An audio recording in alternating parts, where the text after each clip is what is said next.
All right, welcome to another episode of Revealed Apologetics. I'm your host, Elias Ayala, and today I am super excited that we're going to have a real live scholar in the studio today to talk about a very, very important topic, especially those who are interested in apologetics, right?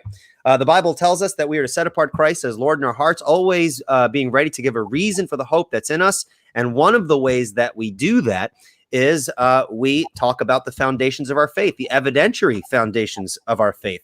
And yes, as a presuppositional apologetics, I believe in the use of evidence. And so I am very excited to have with me Dr. Kirk MacGregor. Now, before I kind of give the floor over to Dr. MacGregor, I want to kind of just give some background about Dr. MacGregor. He is a professor at McPherson College. Okay, yep. McPherson College. He is a historian of religion, a theologian, and philosopher of religion, and he is an award-winning teacher. He was named the 2017 and 2018 Professor of the Year and received the 2017 and 18 Non-Tenured Faculty Teaching Award at McPherson College. In addition, he was named the 2016 Outstanding Faculty of the Year at the College of Lake County before coming to McPherson. He also taught at James Madison University, Radford University, the University of Northern Iowa, and Western Illinois University, and Quincy University. So he's been around. And yeah, he's written a few books as well. One that he is particularly well known for is a book on Louis de Molina. And so Dr. MacGregor is an expert, I would say, on the topic of Molinism. And again, even though we disagree, he has helped me in understanding the perspective very much. And so that's perhaps, later down the line, we can have him talk about a little bit about Molinism if people are interested in that as well. But that is not the topic for today. I have Dr. MacGregor here to discuss one of the central questions of Christianity, and that is the resurrection of Jesus. Did Jesus rise from the dead? And so today, I welcome Dr. Kirk MacGregor from McPherson College to discuss that very topic. So why don't you introduce yourself and maybe add some information that I haven't in my little introduction here. Well, thank you so much, Eli. It's a real pleasure being on the show today. The resurrection of Jesus has always been a topic that has interested me historically.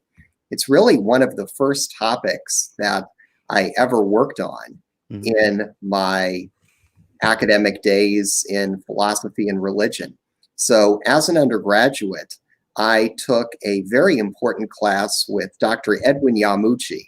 Edwin Yamuchi is now retired. He's an emeritus professor at Miami University in Ohio, and he's an eminent Christian historian, archaeologist, biblical scholar, and he has written in defense of the historicity of Jesus' resurrection. And so the project that I did for his class was a defense of Jesus' resurrection, which tries to look at the earliest evidence we have for that event. Now, since that time, I have written a few very important articles on this topic. In 2006, I wrote a piece in the Journal of the Evangelical Theological Society entitled 1 Corinthians 15, 3b to 6a and 7, and the bodily resurrection of Jesus. And I think that that particular source, 1 Corinthians 15, 3b to 6a and 7, is one of the two most important sources for Jesus' resurrection.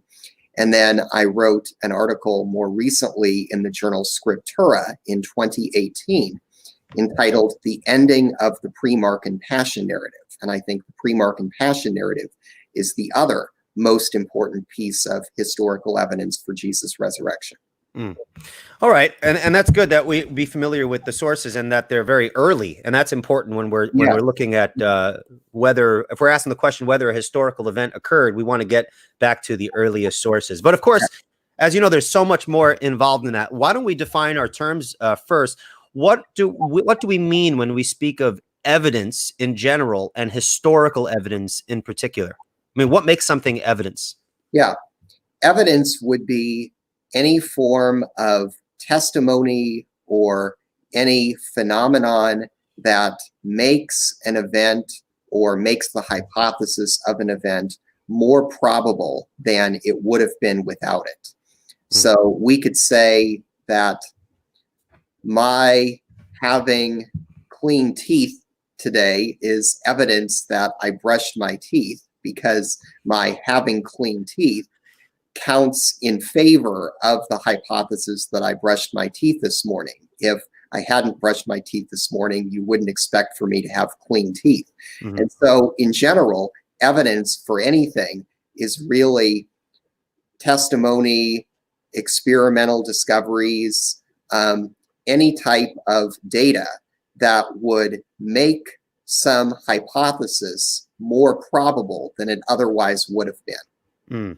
So now when we're talking about history, for example, so when we're looking at events that occurred in the past, what do we do with people who say, well, there can't be really any conclusive evidence for events that have occurred in the past, especially if they occurred over 2,000 years ago? I mean, how can we really know about history? What would you say in response to people who are historical skeptics? I would say that the amount of time between the events taking place and now has nothing whatsoever to do with whether we can reconstruct the past. The issue is how good our sources of evidence are.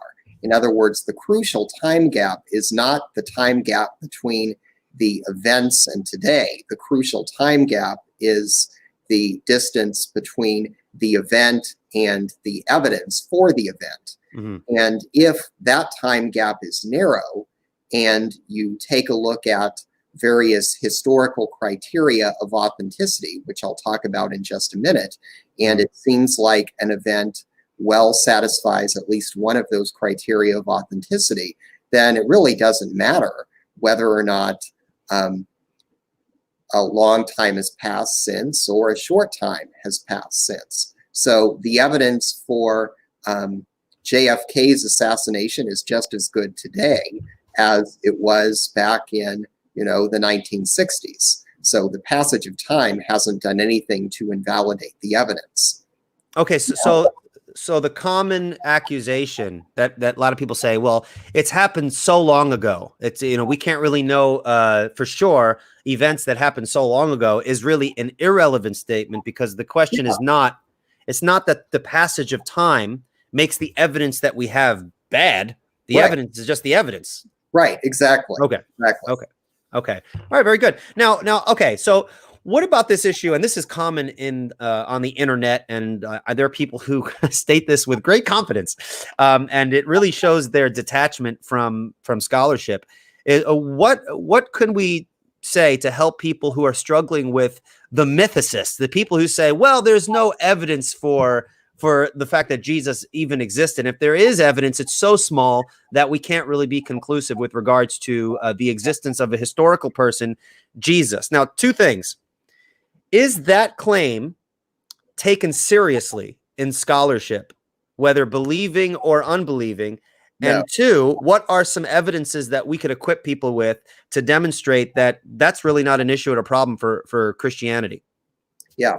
Well, it's not taken seriously by the vast majority, and I'm talking over 99.9% of critical biblical scholars. So by critical biblical scholars, I mean folks who attend the Society of Biblical Literature every year, who are secular researchers on ancient Christian history or the history of religion or New Testament, people who would attend the historical Jesus section of the Society of Biblical Literature. So far from the Academy thinking that Jesus might be a myth, there is an entire section of this academic secular society devoted to trying to uncover more information about this historical figure, Jesus of Nazareth.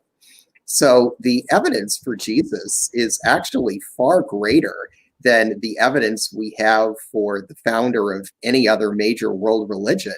And it certainly is as good, if not better, than the evidence for Julius Caesar or the Emperor Nero or Pontius Pilate or anyone else. So if you're going to doubt that Jesus existed, you're going to basically have to again, like you said, deny all knowledge about the past. So when you look at the life of Jesus, I tend to like to start with the very earliest sources. So people tend to think that the earliest sources for the life of Jesus are the documents in the New Testament, and that's actually not the case. What is the case is that scholars using a technique known as form criticism and a related technique called tradition criticism are able to look at documents and to see if there are any forms in that document. Now, a form is a technical term. A form is a memorizable oral tradition, which if you try to change it, then the form no longer makes sense. So imagine an oral tradition which is very tightly controlled by parallelism and meter and rhyme scheme and repetition of words, so that it would be easy to pass on from one person to the other. It would be completely the opposite of the child's game of telephone.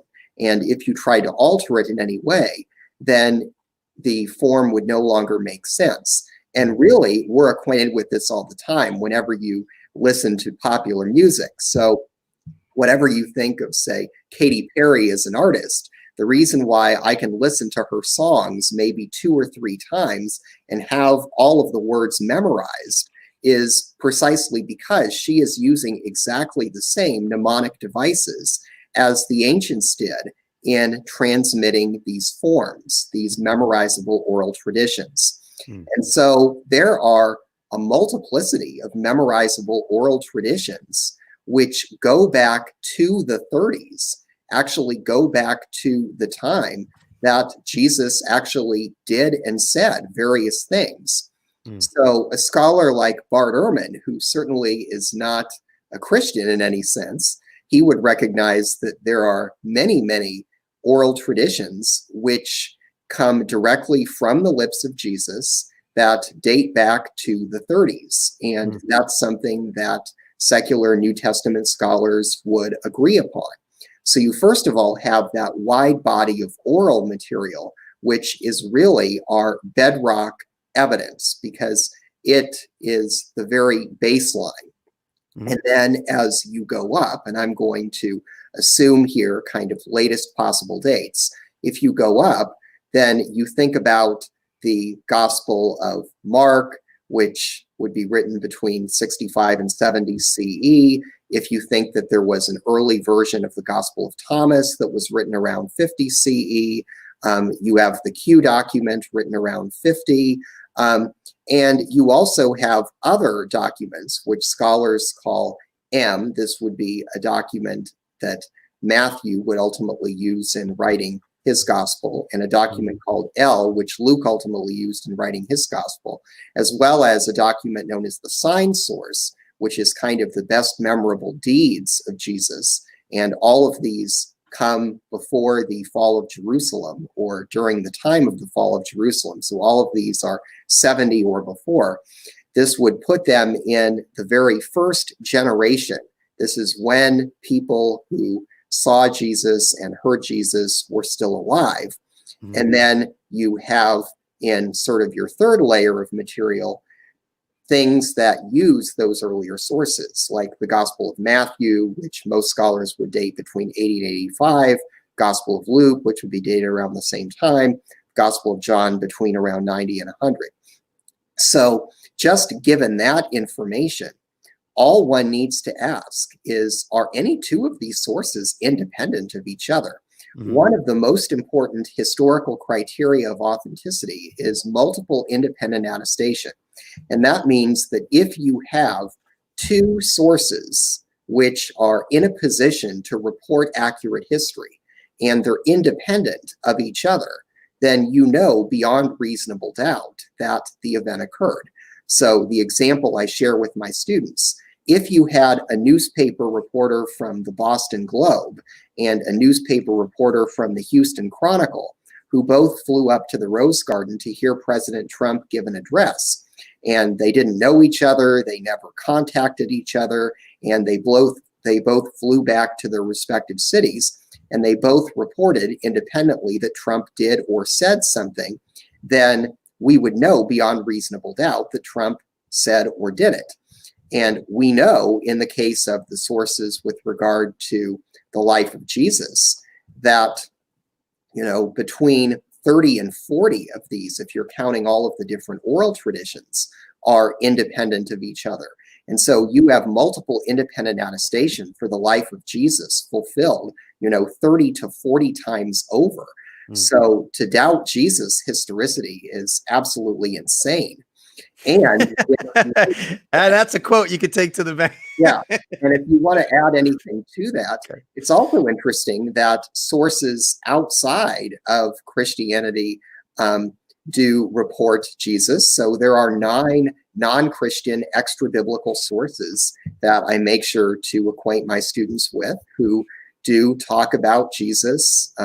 Josephus has a couple of passages on Jesus. If you could just hold it right there. I do apologize for interrupting. I want to go to those outside sources, but I just want to clarify. So you're saying that the best things that we could appeal to for evidence or early witness of Christ is, of course, the New Testament. But you're saying that there are sources within the source of the New Testament, correct, that can be derived out of the text. That gives us a knowledge that this is based upon earlier testimony that goes further back than the text itself. Yes, absolutely right. Okay, and so it gets us very, very close to the events, to the lifetime of Jesus, within the lifetime of Jesus and things like that. Okay, so there's a source within the source, and you would say one example of that would be 1 Corinthians chapter 15, right? Yes, absolutely. Okay. So 1 Corinthians 15, specifically verses 3b to 6a and 7.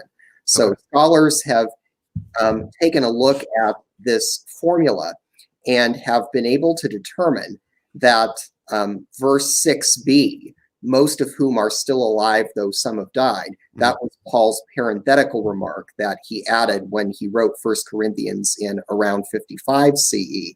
But by careful analysis of the grammar, as well as the style, the repetition of words, the mirrored parallelism, we know that there is an ancient creed that Paul passed on to the Corinthian congregation. And if you cross-reference 1 Corinthians 15 with Galatians 1, we know that he received this creed from Peter and James in the year 35, which is only 5 years after the event. Now, if Paul received this creed, which we're going to talk about in a minute, from Peter and James in the year 35, then the creed has to have been formulated before that. So we're talking worst case scenario about a source that goes back 5 years after Jesus' death and probably goes back within, say, either weeks or months of Jesus' death. And this is a source which is eyewitness testimony. The persons whose names appear in this creed are the very individuals who drew up this creed. These were all members of the early Christian community in Jerusalem. So when you're reading this creed, it truly is a statement of eyewitnesses. And that's not my judgment. That is the judgment of the Jewish New Testament scholar Pinchas Lapid. So this creed, Paul prefaces it by saying, "For I delivered to you as of first importance what I also received." And here the words delivered, got my Greek New Testament here in front of me. So the word delivered, paradoka, and then received, paralabon. Those are technical rabbinic terms for passing on sacred tradition. So right out of the gate, Paul is admitting that this material is not his own, but that he received it from an earlier source. And by correlating this with Galatians, we know exactly when. And so it's a 6-line formula. It goes like this. Line 1, that Christ died in behalf of our sins according to the scriptures. Line 2, and that he was buried. Line 3, and that he has been raised on the 3rd day in accordance with the scriptures. Line 4, and that he was seen by Cephas, then by the 12. Line 5, then he was seen by over 500 brothers and sisters at one time. Line 6, then he was seen by James, then by all the apostles. So if you look at this formula, what you have is eyewitness testimony, amazingly, from Cephas, that's the Aramaic name for Peter, the group of 12, that would have been with Matthias as number 12 because Judas was off the scene, a group of 500 believers at one time, James, the younger brother of Jesus, who had not been a follower of Jesus during his earthly career, and a larger group called all the apostles. Now, when you look at this, some things stick out like a sore thumb. First, the creed uses several terms which are not found anywhere else in Paul's writings. So we know that Paul is quoting from an earlier source. Examples of what are called hapax legomena, things that are found just here. They're not Pauline traits. They are indicating that Paul is quoting from an earlier source, would be the phrase in behalf of our sins, the phrase according to the scriptures, the phrase he has been raised, the phrase on the third day, and the phrase the 12. Even more than that, you have a number of layers of parallelism. Notice that you have grammatically unnecessary features unless you're trying to make it easy to memorize. Then you would need the features. So you have 4 instances of that, hati, that. That he was buried, that he was... Right. Okay. Followed by 4 instances of ita, then. So that isn't just by coincidence. Even more than that, there is a mirrored parallelism. In other words, if you look at those 6 lines of the creed and fold it in half, then the structure of the first half is the same as the structure of the second half. So the first line of the creed gives you a piece of information, and then the grammatically unnecessary phrase, according to the scriptures. Now, probably this was put in as a mnemonic device without necessarily any particular scriptures being in mind, because early Christians had not yet found proof texts like Isaiah 53 or others to be able to attach any significance to Jesus' death. But they thought, well, they're in there somewhere, we just haven't found them. So that Christ died in behalf of our sins according to the scriptures. You don't need that grammatically. And that he was buried, line 2, shorter line. Line 3, and that he has been raised on the third day according to the scriptures. So you'll see that there's a parallelism between lines 1 and 3 in that they end with a grammatically unnecessary phrase according to the scriptures. Now, do we have exactly the same tendency in lines 4 through 6? The answer is yes. In line 4, you have, and that he was seen by Cephas, and then you have, instead of saying, and that he was seen by Cephas and the 12, that would be a more easy, that would be a smoother way of speaking. Instead of saying that, it said, and that he was seen by Cephas, then, ita, so you have this word then, followed by a group of people in the dative case, in the Greek tois dodeka, that's by the 12. So that's grammatically unnecessary. All the creed would have had to say to communicate the same information is that, and that he was seen by Cephas and the 12. That's the most straightforward way to do it. But instead it is ita tois dodeka, then, and then group of people in the dative case. Then you have line 5, then he was seen by over 500 brothers and sisters at one time.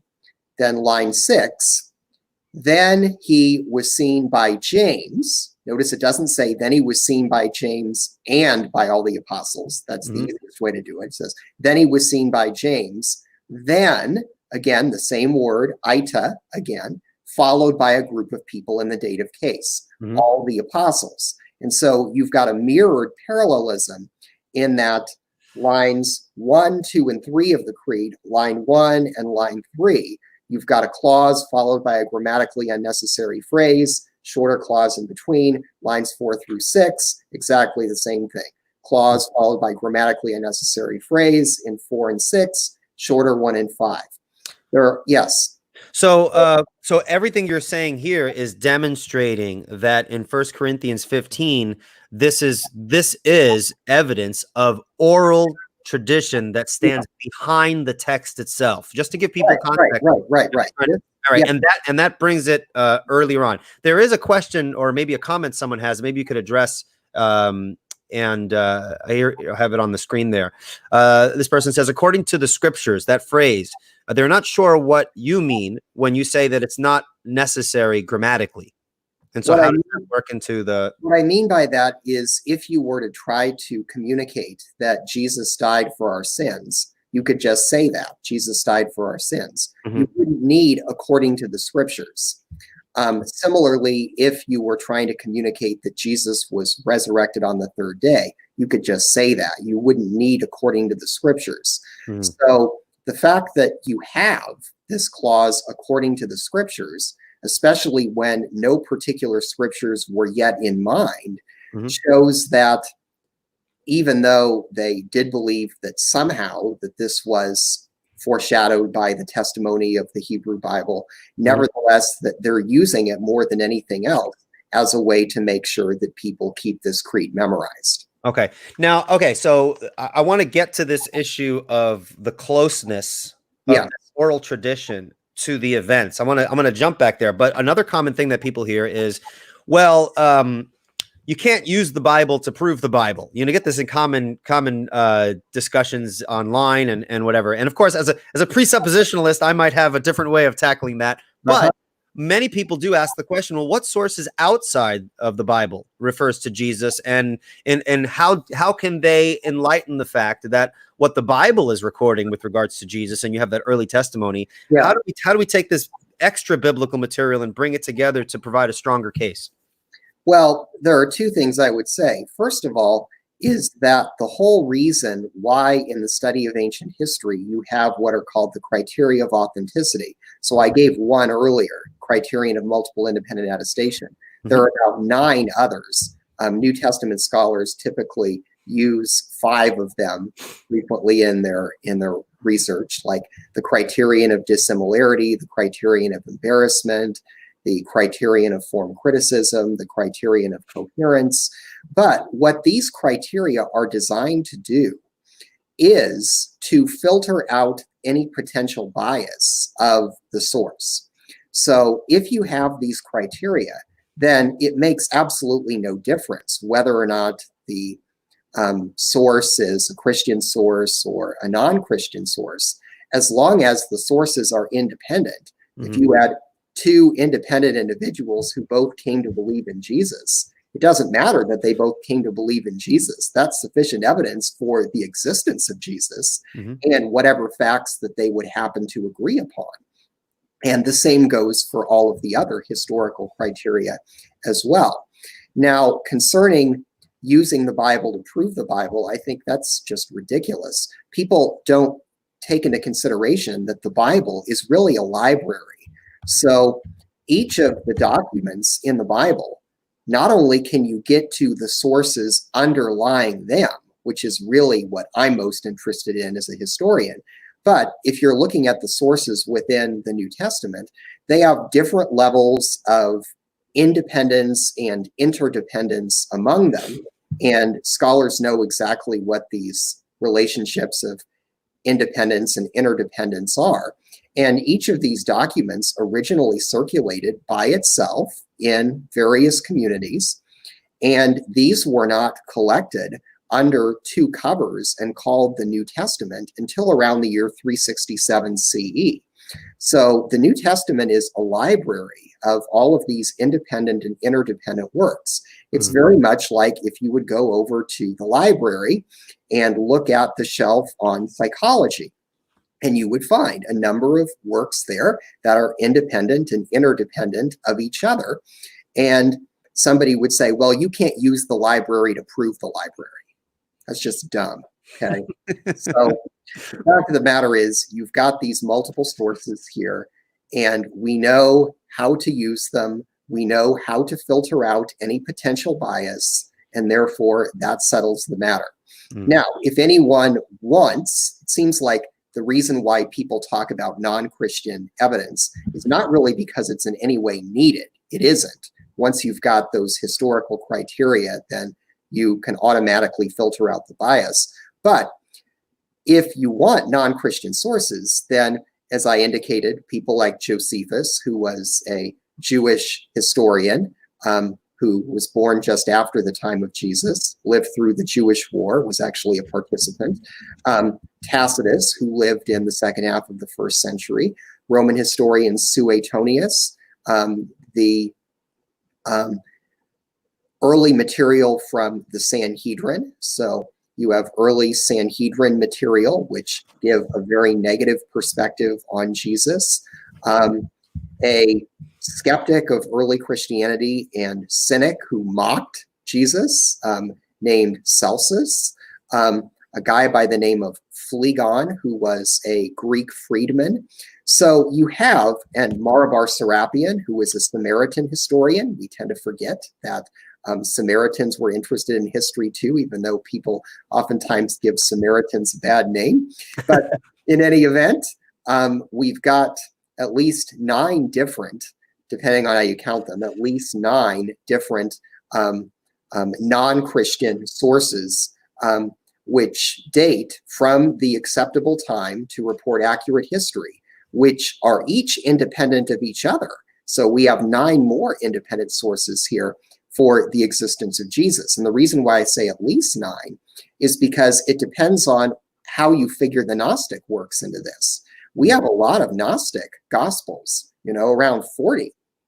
And some of these, in terms of their earliest forms, go back to the acceptable window. So you pretty much close the acceptable window about 100 years after the event, around 130. But you've got the Gospel of Thomas by that time, at least in its earliest form. You've got the Gospel of Mary by that time, at least in its earliest form.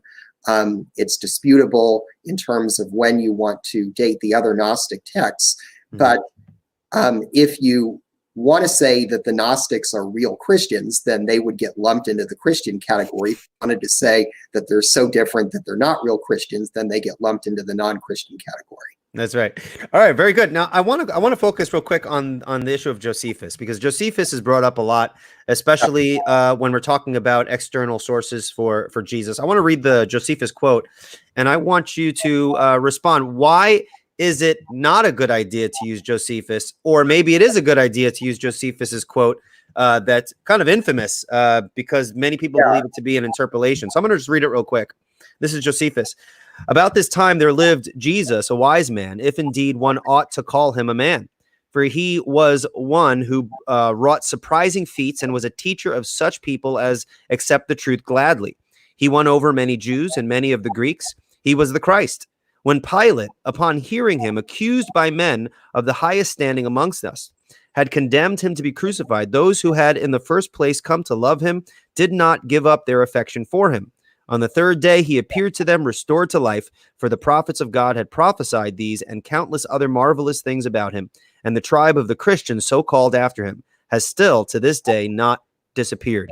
Now, that is obvious that I can see why someone might not accept that as a viable source for Jesus. So what is the issue? Here's a question that I have before you even get to that. Are there any textual variants of this quote that say anything different than what we have here in Josephus? Yes. In other words, you're not reading from the updated critical edition of Josephus, which do not contain the passages in that testimony which are obvious interpolations. So this was an issue of how much of Josephus we can trust before the year 1972. So before the year 1972, our earliest manuscripts of Josephus were medieval, like back in the 1200s and in the 1300s. And that's a long time since Josephus lived. So at some point, various Christian monks had gotten a hold of this text and had decided to put in phrases that no first century Jew who did not support Jesus as the Messiah would have said. For example, that he did miracles, that he was the Christ, he was the Messiah, that he appeared to them alive again on the third day as the prophets have foretold these and 10,000 other wonderful things concerning him. So the debate before 1972 was, given the fact that the rest of the passage of Josephus reads like Josephus's style, if you look at the rest of Jewish antiquities and Wars of the Jews and his other works, then is it the case that you can just delete these lines and trust the rest of it? Or does this call the entire thing into question? And really, scholarship was split about 50-50 prior to 1972. And in 1972, the Israeli scholar Shlomo Pines at Hebrew University discovered a much earlier manuscript of Josephus. And the much earlier manuscript of Josephus does not contain any of those disputed passages. And we know that the earlier manuscript of Josephus was not preserved by Christian hands. It was actually ironically preserved by Muslim hands. So that basically settled the issue. Now, so today, real quick, and I do apologize. So even though that text of Josephus has been tampered with, it is still a good source to use as a witness to the existence of Jesus, although not everything that Christians believe about Jesus. Right. In other words, the version of Josephus that you read from is probably William Whiston's version, or a similar version. Paul Meyer has since come out with sort of the authoritative issue on Josephus, and with the Meyer text, it doesn't contain any of those passages because that's just no longer, our earliest source. So it's kind of like if you read the King James version of the Bible, which contains certain interpolated passages, and you read, say, the New Revised Standard of the Bible or the New International Version, which removes all of those interpolated passages. So in terms of the critical edition of Josephus that scholars work with, that doesn't contain any of those elements, but does contain everything else, that scholars all the way across the spectrum, from someone like John Dominic Crossan, who certainly has no interest in promoting the historic Christian faith, he relies wholeheartedly on the Josephus passages as in the earliest texts. And on the other side, people like N.T. Wright and really everywhere in between. So it's not a disputed issue anymore, except that I think that most people aren't aware of the advance in scholarship from the 1970s to today. Yeah, and I think that's an issue with online apologetics. I just had someone just sent me a message this morning, about the problem of evil being a big issue, a logical problem. And not many people, not many people are aware of the fact that it is no longer religion. Correct. Yeah, it's not considered a serious issue that there's a logical problem of evil. Right. And that's why you have the probabilistic problem of evil or the emotional problem of evil. Right. So again, the internet skeptics types are still stuck in old scholarship and are just not up to date. Right. And I think that's very important in regards to discussions on the historical Jesus and the resurrection and things like that. We need to make sure that our information is updated. All right. Now let's zero in now. So I'm an unbeliever. You've invited me out to a cup of coffee, right? And for some reason we're in my office, right? Okay. And I'm saying, hey, listen, how do you know Jesus rose from the dead? I mean, you're a Christian. You believe that this crazy miracle happened. How would you begin a conversation with someone like me? I would say that even though the intrinsic probability of a person's resurrecting from the dead is low, nevertheless, when you look at the probability that Jesus resurrected from the dead, given the evidence, then that probability is actually quite high. And it's astonishingly high enough so that the rational person ought to believe in it. So I'm going to try to get technical here for a minute. If I can use this board behind me, I thought this might come up, so I'm going to see how much I can right here. Let's see, I move my hand here. All right, so if you're trying to establish the probability of the resurrection, so this just means the probability of the resurrection given on the condition of the evidence, then that would be equal to the probability of the resurrection intrinsically, that's the intrinsic probability, times the probability that the evidence should be exactly the way it is if the resurrection occurred, divided by this same thing, P of R times P of E given R, plus the probability that the resurrection did not happen, let's call that not R. See, I'm running out of room here. The probability of the evidence being what it is if the resurrection did not occur.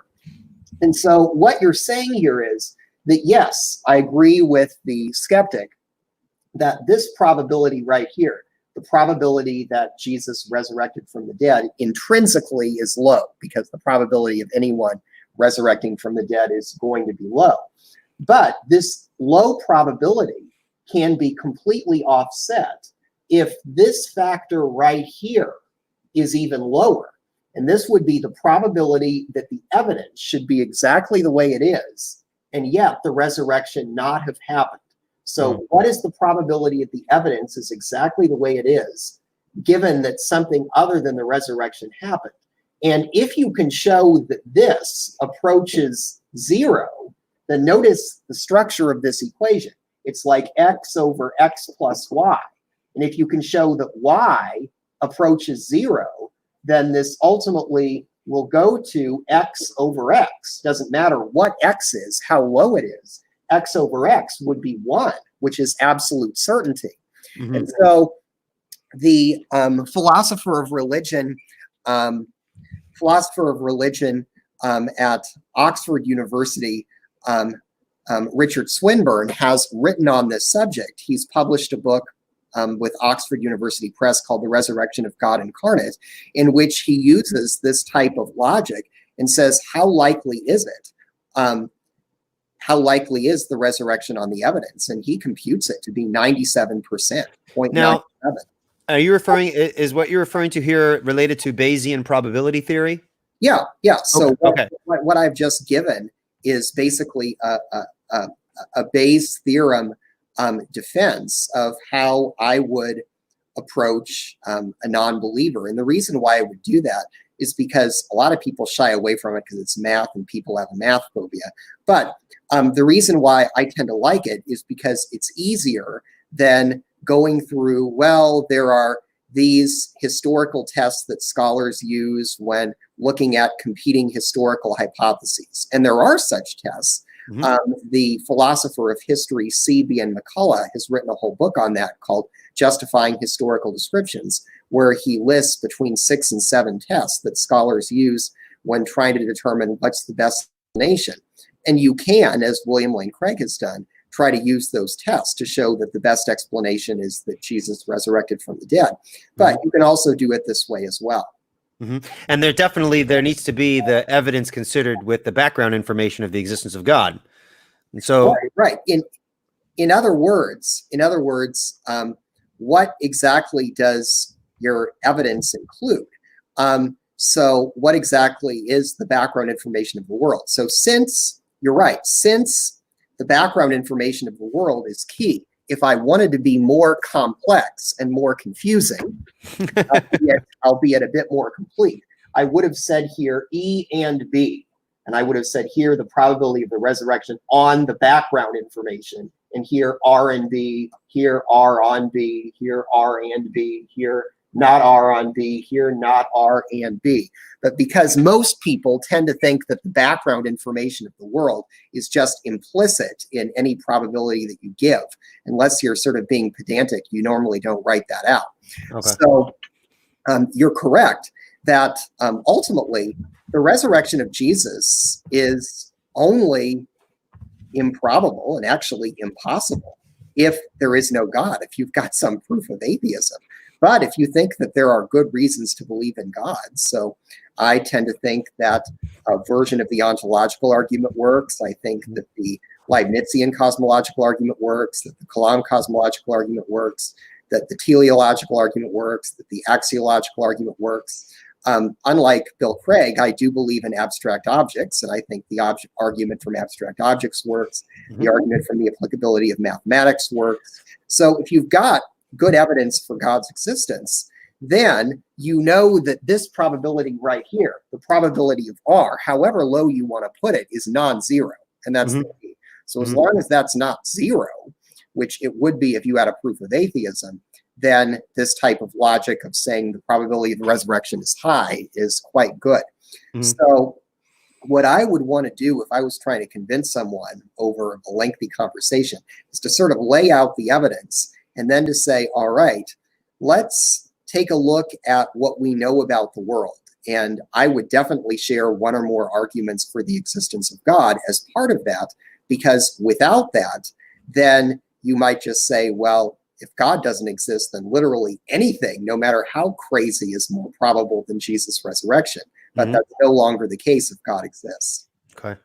So if you have good reasons to believe in God, we can add that into our background information when evaluating the resurrection. Yeah.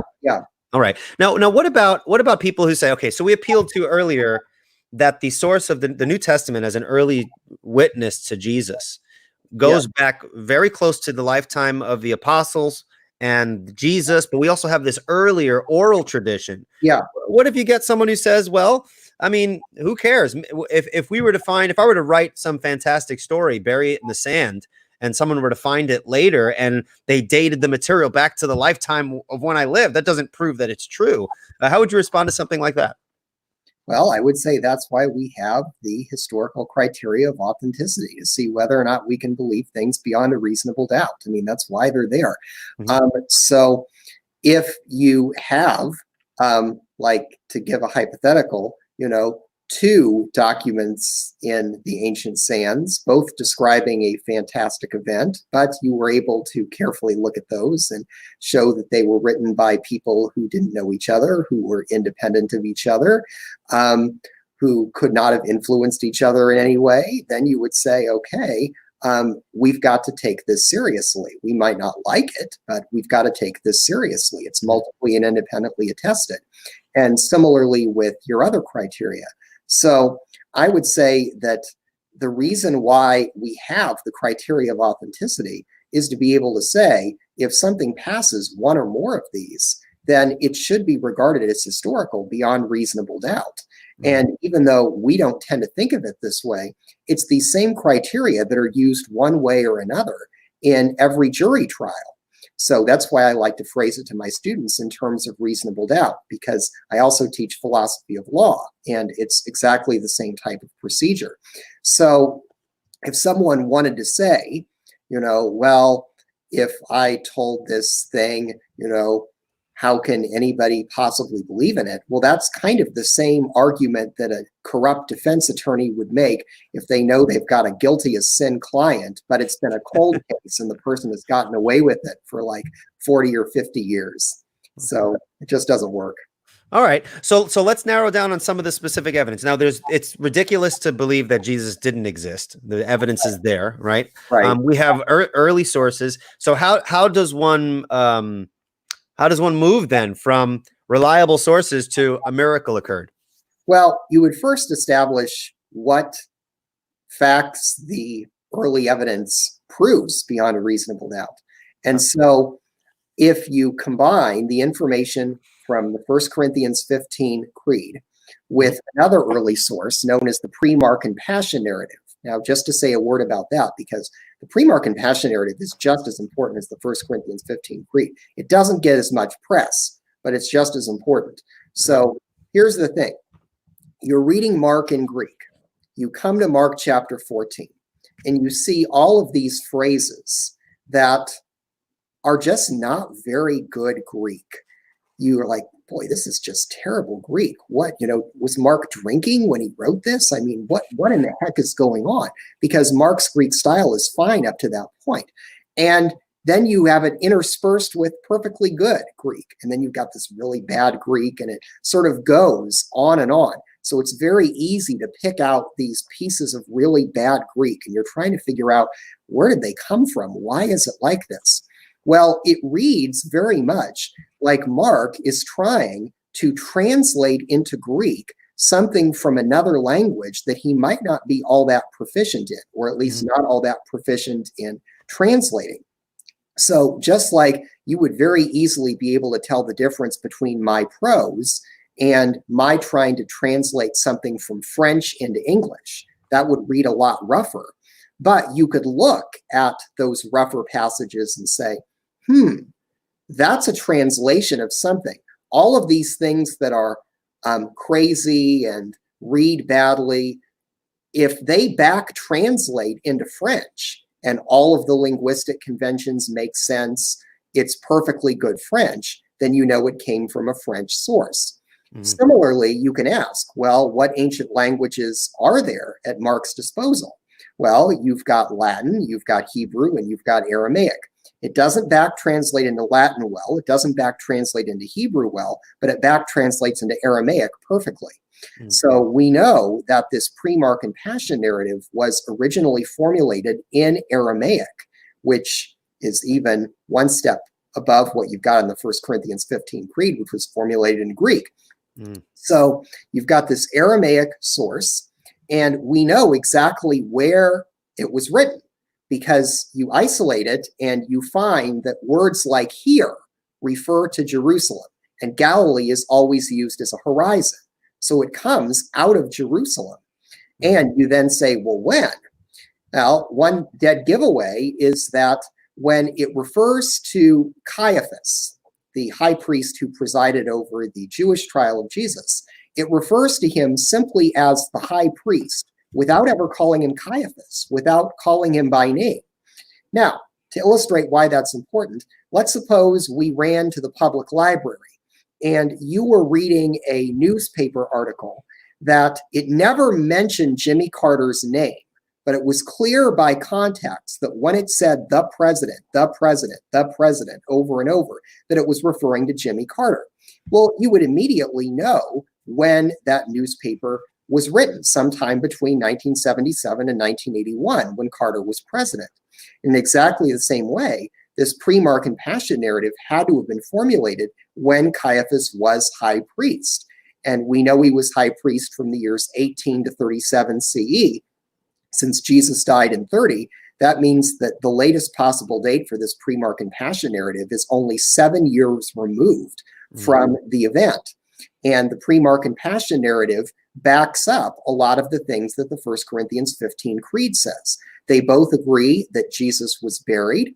We have the additional piece of information from the pre-Mark and Passion narrative that he was buried by Joseph of Arimathea. The pre-Mark and Passion narrative affirms that women discovered Jesus' tomb empty. We have the implication of the empty tomb also in the 1 Corinthians 15 Creed. Now, you might not see that at first glance if you're reading it in English, because you might say the creed goes in line 2 from he was buried to he has been raised. But the issue is this word, he has been raised, egigertai. And if you look up that verb, egigertai, what does it mean? To be quite wooden. Well, according to Lou and Nita's authoritative Greek-English lexicon of the New Testament based on semantic domains, and I'll quote it directly, it means to cause to stand up from a lying or reclining position with the implication of some degree of previous incapacity. So if you're reading it literally, it's and that he was buried, and that he was caused to stand up from a lying or reclining position with the implication of some degree of previous incapacity on the third day. And that verb can only be talking about a body being raised to a standing posture. It can't be talking about something like a spiritual resurrection. So we know that, therefore, if you say he was buried and he was caused to stand up to a lying and reclining position, that the tomb was empty. Okay. We also know from another very early source, you can again do form criticism on the end of the Gospel of Matthew. In the end of the Gospel of Matthew, we have this account of what the Jewish religious leaders were saying in response to the proclamation that Jesus had resurrected. And what they were saying is that the disciples had come and stolen away the body. Now, the point is that in Matthew's version, you have a whole series of event and counter-event reflecting an ongoing period of followers of Jesus arguing against Jews who were not followers of Jesus. And so you can peel back the layers of that onion and date the original oral tradition, which simply affirmed that the Sanhedrin's original proclamation back in the 30s, when they were confronted with this, is the disciples came and stole away the body. And that assumes that the tomb was empty. So we know from enemy testimony that there was an empty tomb. We also have from 1 Corinthians 15, the eyewitness testimony of Peter, the 12, 500 at one time, James, and a larger group of all the apostles that he was resurrected. And so from that, you can say that we know that different individuals and groups sincerely believed that they saw Jesus alive after his death. Now, we won't stack the deck by saying that they did, but it's very clear that that's what they sincerely believed. And if you add to that certain independent layers of the gospel tradition, such as the Gospel of Mark, that's one independent layer, an early version of the Gospel of Thomas, the M material, the L material, the signs material, that gives 5 more pieces of independent testimony that that various people and groups really did believe that they saw Jesus alive after his death. And then finally, that we know what the early Christian proclamation was. Many of the early sermons in the book of Acts are in memorizable form, and you can date them right back to the beginning of the Christian movement. And it was based on this proclamation that Jesus had not just come back to life the way Lazarus did, and not the proclamation that Jesus had been bodily assumed into heaven the way, say, Enoch and Elijah were, and the way that intertestamental literature believed that some recently deceased persons could, but that Jesus resurrected from the dead, which is very unusual. That's a very non-Jewish way of thinking, because in Judaism, the resurrection of the dead, this means where your body comes out of the tomb, not just to resume the normal earthly life, but it's glorious, powerful, supernatural, free from all defects, fit to inhabit the world to come, the transformed universe, the so-called new heavens and new earth. And nowhere in Judaism do you have any idea that any isolated individual can be resurrected from the dead. You do have people coming back to the earthly life, resuscitations or revivifications. Lazarus. I always get mad when people say, like, the resurrection of Lazarus. And I'm like, his body wasn't fit to inhabit the new heavens and the new earth. He died again. That's not a resurrection. That has nothing to do with it. So you don't have anywhere in Jewish literature the idea of anyone being resurrected from the dead until the end of the age. Right. You have people being raised from the dead. Yes, but not resurrected. Exactly. In that theological sense of incorruptibility. Right. That's Correct. it. Correct. Right. Correct. Now, we would say that the writers of the New Testament were using sources that were earlier than the New Testament. Yes. But I want to clarify for people, we're not saying that the sources that the New Testaments were using, the New Testament writers were using, were themselves inspired, right? When we talk about the inspiration of Scripture, we're talking about the text that the apostles wrote for us, that God has preserved in the New Testament, not sources that New Testament writers may or may not appeal to. Well, that's correct. But for the historian, that's simply irrelevant. I mean, who cares whether or not, later people would go on to say that certain texts were inspired by God? We're here trying to look at what's our earliest evidence. We're trying to approach this problem exactly the same way that we would any other historical problem. And so when I'm dealing with my students and teaching, say, my historical Jesus class here at McPherson College, which I do every fall, the issue of biblical inspiration, that never even enters the equation. All right. So when we have certain historical facts that can be established, I guess the next logical question would be, what is the best explanation for those Right, right, facts? right. And so, Right. what have some of the explanations that non-Christians have given with regards, because most non-Christian scholars would accept these facts, many of them, right? Yes, they would. And so they would then require an explanation. What have been some of the popular explanations of these facts? What have they been? And why does the resurrection answer or explain the facts best? Yeah. Well, there really is no widespread alternative explanation in the scholarly literature today. Usually you'll find vague statements like, we don't know what happened, or here is where history ends and faith begins, or something to that effect. Okay. Geert Ludemann has been one of the bold few to try to put forward an alternative explanation, and he's given rise to the mental vision hypothesis. He doesn't like it when people call it the hallucination hypothesis, because hallucination has a negative ring to people's minds. Okay. But he does mean the same thing as a psychologist when you talk about hallucinations. He's talking about an internal vision, so that these disciples had internal visions. And so in his book on the resurrection, published in 1995, he says that the first event was to Peter, that Peter had this internal vision, let's call it. So this is not something that God caused. This is completely within his own psychology, within his own brain.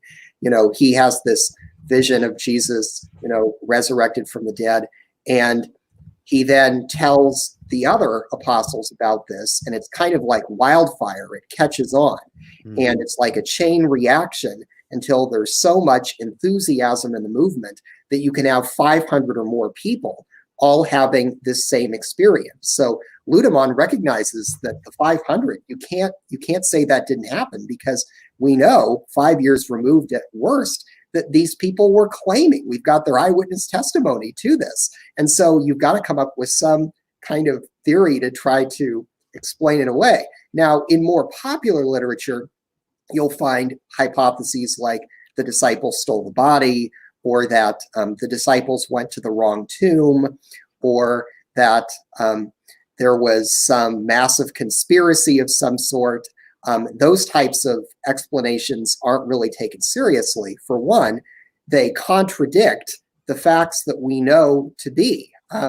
So if you were trying to say that, if you've got to explain that Jesus was buried by Joseph of Arimathea, you've got to explain that the empty tomb, you've got to explain that various people in groups believed they saw him alive, and you've got to explain that they came up with this idea of Jesus' resurrection from the dead. Most of the popular alternative theories winds up denying one or more of these facts. Now, the hallucination theory doesn't deny any of these, but it does require an additional hypothesis, I must say, to try to explain the empty tomb. You've got to conjoin that with something like the women went to the wrong tomb, or Jesus' body was moved by some unknown entity, and you'd have to do that. I would say that the main problems with the hallucination hypothesis is, first of all, what it psychologically suggests is just wild. Hallucinations, as projections of the mind, are individual occurrences, very much like dreams. And so in the case books, you can't find any parallel where one person has a hallucination and it spreads like this contagion, sort of like this, coronavirus hallucination. And ultimately, it infects 500 at the same time. You don't have anything like that in the psychological case books. The only way you can try to make that stick is by cobbling together different elements of the case books of various unrelated hallucinations and trying to glue them all together and just say, this is what happened in the case of Jesus. Secondly, if hallucinations are projections of the mind, they won't contain anything that's not already in the mind. So suppose that Peter did have a hallucination of Jesus alive after his death. What would he have hallucinated?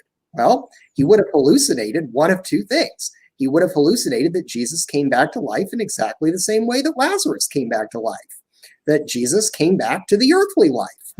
It's not what he believed. That's the problem.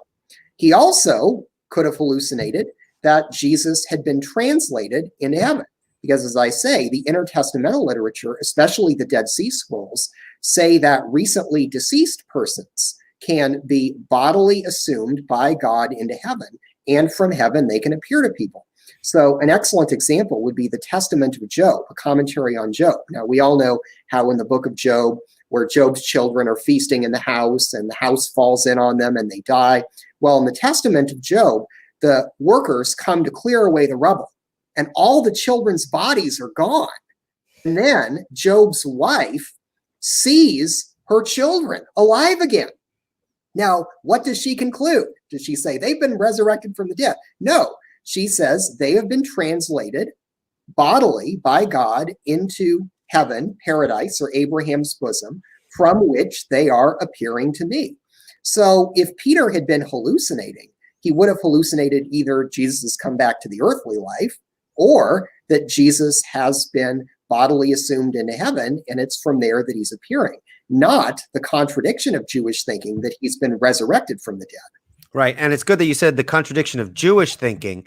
It's not the contradiction of biblical thinking, because, right. Jesus' resurrection actually is a fulfillment of the true meaning of what Scripture was pointing to. I think that's very important, because a lot of people had preconceived notions of what Messiah was supposed to be. Yeah. And they thought that this is how the Scriptures, the Old Testament Scriptures, were to be understood. And so here comes Jesus saying things and doing things that run contrary to their popular conception of what Messiah was supposed to be. But of course, Jesus surprises them, but he's vindicated by the resurrection. Right. Yeah. Okay. Very good. So in essence, the hallucinatory theory that seeks to explain the facts of Jesus don't work, because they don't best explain the facts, and they run contrary to what a first century Jew would have hallucinated. Because it doesn't. So in the fourth fact, it doesn't explain how they came to believe in Jesus' resurrection, because resurrection would not be something that was already in the mind. You also have the psychological craziness of trying to say that there could be this kind of chain reaction. Normally, when you look at hallucinations, they occur to people who are either on drugs or sleep deprived or something like that. They are in a very suggestible frame of mind. You don't have people who were despondent, who were severely shaken, who believe that this person that they had been following for 3.5 years as the Messiah had been shown up basically to be a messianic pretender. Because you're right, they anticipated up to the end that Jesus would be the victorious political Messiah who would ultimately kill off the Romans and make Israel an independent nation once again, just like Judas Maccabeus did.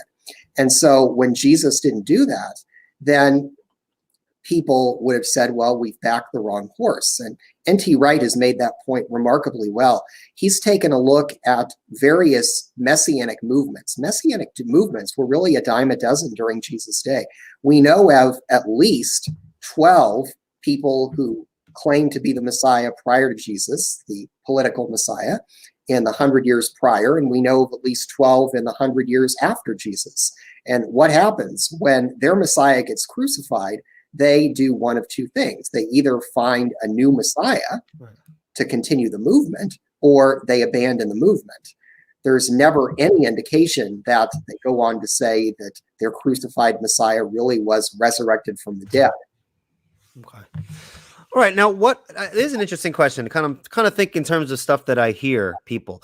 I've heard some people say that for any miracle claim, and of course, when we're talking about the resurrection, we're talking about a miracle. I mean, this is an amazing miracle. Right. But when we speak of a miracle claim, there could be some unknown law of nature that could equally explain any supposed miracle. So you have these people who are skeptics with regards to miracles. Like, you couldn't know something was the act of a divine being, but that there could be some unknown natural law that could explain what we perceive to be a miracle. And so any claim to a miracle doesn't demonstrate that it's God.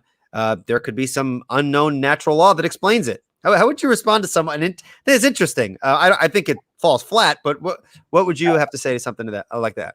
Well, I would say you would need the laws of nature then to have been formed with certain what are called in Latin ceteris paribus conditions. These are all things being equal conditions. So you've got a law of nature that says all things being equal, this is what's going to happen, unless you have some form of intervention. Now, if you say that Jesus did resurrect from the dead, but that Jesus naturally resurrected from the dead, and that the laws of nature were written in such a way as to ensure that Jesus resurrected from the dead, then the obvious question becomes, well, who writes those laws of nature?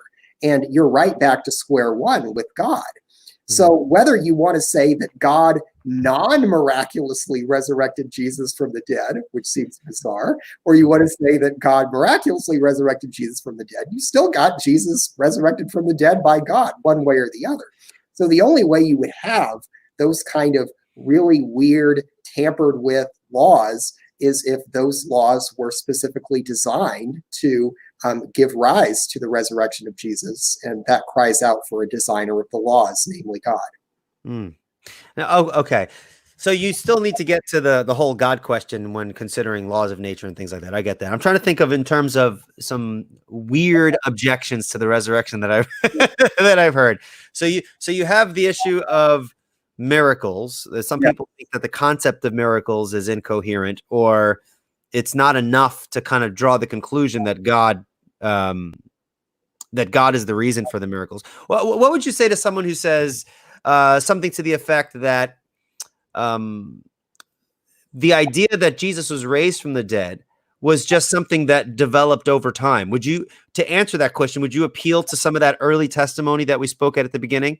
Yeah, absolutely. I would say that we know from the 1 Corinthians 15 creed that the belief that Jesus had resurrected from the dead was the initial proclamation of the early Christian community in Jerusalem. And there are several other ancient traditions, also datable back to the 30s, where you've got the sermons of these early Christian leaders, and they all proclaim that, well, David, you think David's a great guy, we know where he's buried, his tomb's right over there, but Jesus has been resurrected from the dead. His body was not subject to corruptibility the way David's was.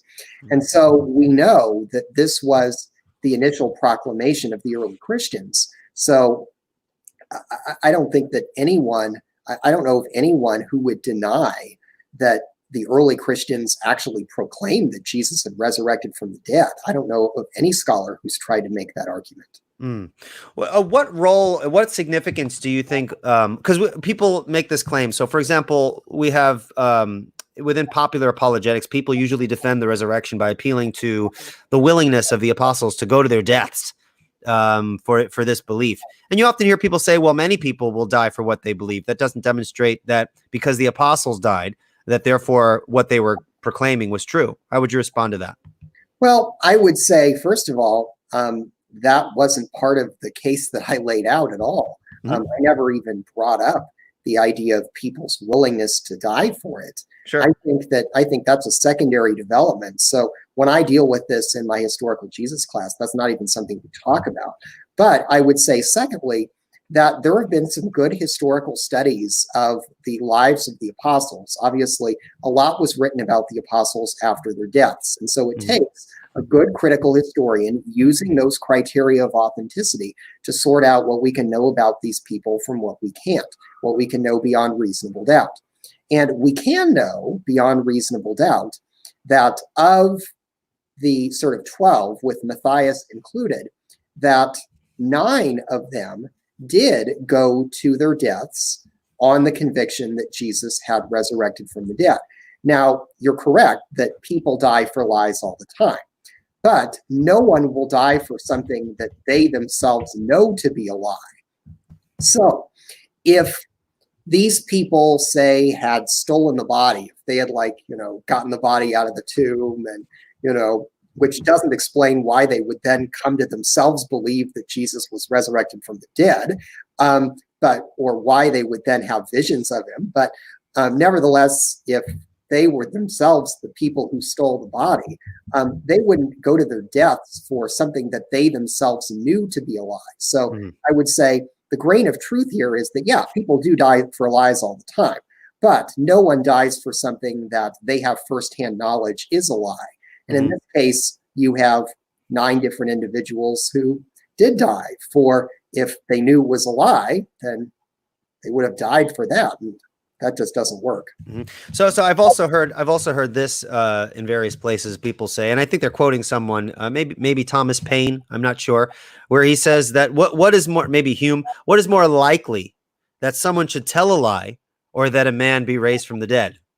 Yeah, well, that is based on Hume, and that's the reason why I brought up Bayes' theorem right at the outset, because Hume, the major problem that Hume made against miracles is nicely laid out by the philosopher of science, John Earman. Now, Earman is not a theist, but he wrote a book called Hume's Abject Failure, where he says, even though he doesn't himself believe in miracles, he thinks that Hume's argument against miracles that you just quoted is, in his words, an abject failure. And the reason why he says that is because that Hume didn't know how to calculate the probability of something like a miracle taking place, because the laws of probability theory had not yet been discovered in his day. And so the only thing that Hume took into consideration was this probability right here, like the probability of the resurrection, the intrinsic probability of the resurrection.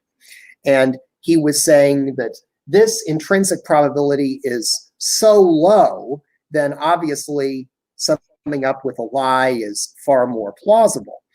But what he failed to consider was this crucial probability, the probability of the evidence being the way it is on the resurrection hypothesis, and even more important, this one, the probability that the evidence should be exactly as it is if the resurrection did not take place. And so if you look at that probability that the evidence should be exactly the way it is if the resurrection did not take place, as I say, if that probability is sufficiently low, then it goes to off balance whatever type of non-zero probability that you would assign to the resurrection in terms of its intrinsic probability. So it's that Hume didn't have the tools to be able to say, well, given all of the evidence that we have, nor did Hume have the tools to know all of the evidence we had. I mean, scientific biblical criticism comes out of the 19th century. That's where scholars first began working on historical method, was in Germany. And this was not something that Hume had available. So Hume didn't know the evidence there, and he didn't have the right mathematical tools to be able to figure out whether you could ever establish the historicity of a miracle. So really, those people who like to cite Hume, I would advise them to read John Earman and say, well, give Hume another look and see if you really take him seriously. Okay, very good. Now this is my last question for you, and I think it's a good question to kind of separate two issues that I think will become obvious to you. If I were to ask you, how do you know that Christianity is true? You personally, how would you answer that question? Well, I think that I know it in two ways. That I would say I'm justified in knowing it, and I'm saying I'm warranted in knowing it. So epistemologists, theorists of knowledge, will typically define knowledge as either justified true belief, where justified means in somehow is borne out by the evidence. And you've got to define justification, if you study this in any detail, in a way. Gettier, you got the Gettier issues. From, the so-called Gettier examples. So either justified true belief or warranted true belief. And warranted true belief means it's a true belief that arises from one of your cognitive faculties. One of your cognitive faculties is in circumstances where it's working in the way that it ought to, and a belief automatically arises. And in the absence of any defeater or disproof of that, we're rational to trust it. So I would say for myself, I know that Jesus resurrected from the dead. I know that God exists. And if you know those two things, then you know that Christianity is true, based on the evidence that I have good grounds for believing this, so I'm justified in believing it. And I've also personally experienced God throughout my life. And so there are times every day, in fact, when I can say, that I know Jesus is here with me. And that belief occurs to me just as naturally as does my belief in the external world and my belief in the reality of the past. And so it seems like that belief is formed by a cognitive faculty, which quoting Calvin, called the sensus divinitatis, that this belief forms naturally in the mind. And unless you've got a proof that Jesus did not resurrect from the dead, or a proof of atheism, then you're just as rational to believe that as you are to believe in the external world. Mm-hmm. So I would say that for me, I feel like I have two. I'm doubly grounded in my affirmation that Jesus resurrected from the dead. I'm both justified and warranted. So you would say, and for kind of in lay language, and not that you what you just expressed is clear, but we would say then that the primary way, and I think this is important for people to recognize, the primary way in which we know that Christianity is true is by the inner witness of the Holy Spirit. Well, that's what Bill Craig would say. I'm not sure that I agree with that. I'm leaving it completely open as to the primary way. The reason why I wouldn't quite want to go that far is because I think people are different. People's psychology are different. People's way of viewing the world are different. And so I certainly have known people, and if I were to look at myself, I would say I first and foremost came to know that Christianity was true based on the evidence. And then the experience came later. If I'm doing sort of a critical autobiographical look on myself, I would say, well, the primary way I know is the evidence. But Craig doesn't think that way, and neither do I. I would take issue with that, but that's okay. I'm asking you. So that's no problem. All right. Well, there's a lot for people to kind of digest here, and I very much appreciate this conversation. I think knowing some of the background of the evidence for the resurrection, it's not just merely something, you just say, oh yeah, we just got to believe that for, because I really want it to be true or something like that. There's definitely material and content here that we could appeal to and kind of interact with the skeptic and the unbeliever and things like that. So that's very, very helpful. And to that, I'm very, very grateful. Is there any final words you'd like to say before we close off this episode? Well, I think that we've seen that a rational person who is acquainted with all of the evidence can confidently believe that Jesus did resurrect from the dead. And then that raises the issue, well, what are you going to do with Jesus? And it really puts people in sort of this existential choice where are you really going to affirm the meaning of your life by devoting your life to Jesus, or are you going to pretend that you don't know about this evidence and go on living the way you are? So I think that the reason why establishing the historicity of the resurrection is more significant than establishing, say, the historicity of the parting of the Red Sea, if you could do such a thing, is because it places in front of you an existential choice, and that is, what are you going to do with Jesus? Mm-hmm. All right. Well, thank you so much, Dr. MacGregor. I really appreciate you taking the time out to do this episode. I think we've clocked in around an hour and 20 some odd minutes. And so there's a lot of content for people to chew on, and hopefully this will inspire further study. Would you like to mention anything in regards to some other books that you've written that you might want to let people know about, or any projects that you're currently working on? Well, I am currently working on a couple of book projects. I'm working on a book on the Gospel of John, which I've submitted what I hope is the final version to the publisher, but the publisher may want various revisions to be made. So that hopefully should be my next book project. My contemporary theology book that came out in 2019. Very good book. Very good book. It is right there. My book on Luis de Molina. All of those books are available. So if you go to www.kirkmacgregor.org and you click on the biography, you can see a listing of the books that are available, as well as you can click on the links and find out how to purchase them.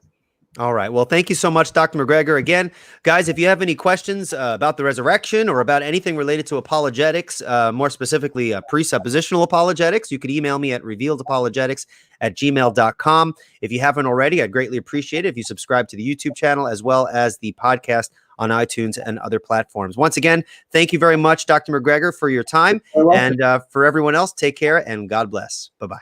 Bye-bye. We are...